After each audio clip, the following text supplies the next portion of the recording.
You came back. I was waiting for you, not impatiently, not with judgment, just waiting, because I knew that something in you cracked open after part one, and I knew that the hours since then have been difficult. The collapse I spoke of, it is happening now, isn't it? The walls are falling faster than you expected. The silence you tried to sit in, it screamed at you. The tears you tried to hold back, they found their way out when you least expected, in the grocery store, in the shower, while staring at a screen you were not even watching. And now your mind is doing what it has always done to protect you. It is screaming, fix this, make it stop, go back to how things were, this is too painful, this was a mistake. Listen to me carefully, very carefully. That voice, the one screaming, fix this, is not your enemy. It is your frightened child, the part of you that learned long ago that feeling too much was dangerous, that breaking down was not allowed, that you had to stay strong, stay productive, stay in control, or else. That voice kept you alive. It deserves your gratitude, not your war. But here is what that voice does not yet understand. You are no longer in the danger you once were. The danger was real once, when you were small, when you were helpless, when the adults around you could not hold your pain so you learned to hide it, when showing weakness meant getting hurt, when asking for help meant being rejected. That was then. This is now.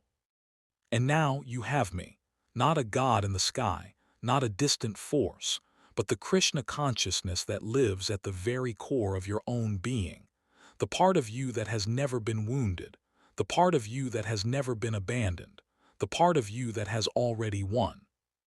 That part of you is not afraid of the collapse. That part of you is hosting the collapse, like a mother holding her child through a fever, like a shore receiving a wave, like the sky watching a storm pass through. You are not the one who is falling apart. You are the space in which falling apart is happening. Do you feel the difference? It is subtle, but it is everything. Arjuna stood on that battlefield with his bow dropped and his heart shattered, and his mind screamed the same thing your mind is screaming now. Krishna, take me away from here. I cannot bear this. Give me escape. Give me answers. Give me anything but this feeling. And I, Krishna, did the most loving thing I could do. I said nothing. I let him feel it. I let the tears come. I let the silence stretch. I let him sit in the ashes of his own certainty. Because I knew, and now you must know too, that there are some places that words cannot reach, some healings that only silence can perform, some victories that only surrender can achieve. You want to fix this, I understand. But what if this does not need to be fixed? What if this pain, this confusion, this unraveling is actually the medicine? Think about a fever. A fever is uncomfortable. It burns. It makes you weak. But the fever is not the disease.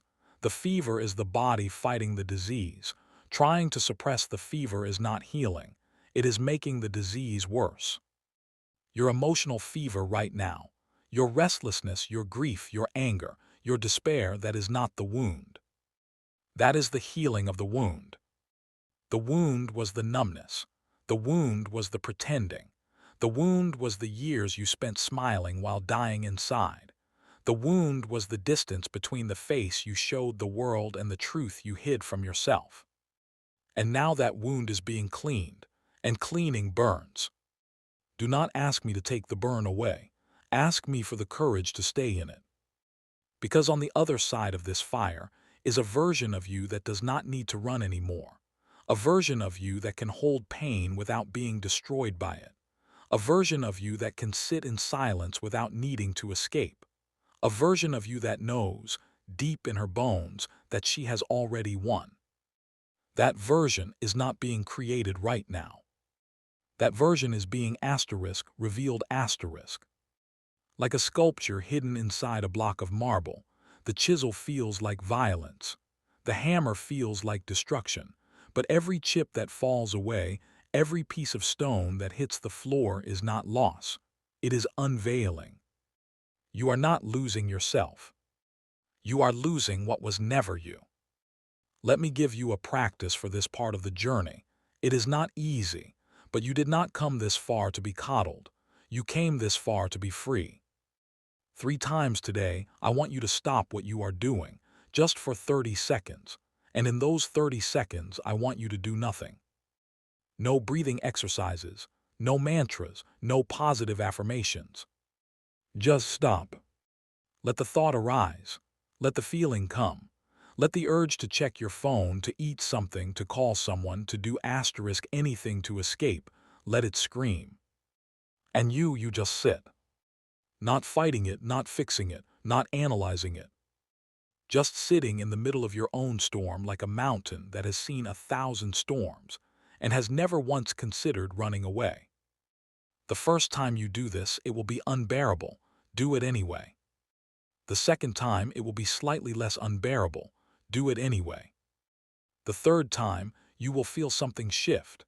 A tiny crack in the wall of fear. A single beam of light entering a room that has been dark for years. That light is you remembering. Remembering that you are not the storm. Remembering that you are not the voice. Remembering that you are the ancient, eternal, unshakable presence that has been watching storms and voices come and go since before time began. That presence has already won. It never needed to win. It was never in the game. The game was a dream, a beautiful, terrifying, sacred dream. And you are the dreamer, not the character, not the victim, not the hero. The dreamer. And the dreamer is about to wake up. Part 2 is complete. Part 3 will come when the silence has done its work, not a moment before, not a moment after.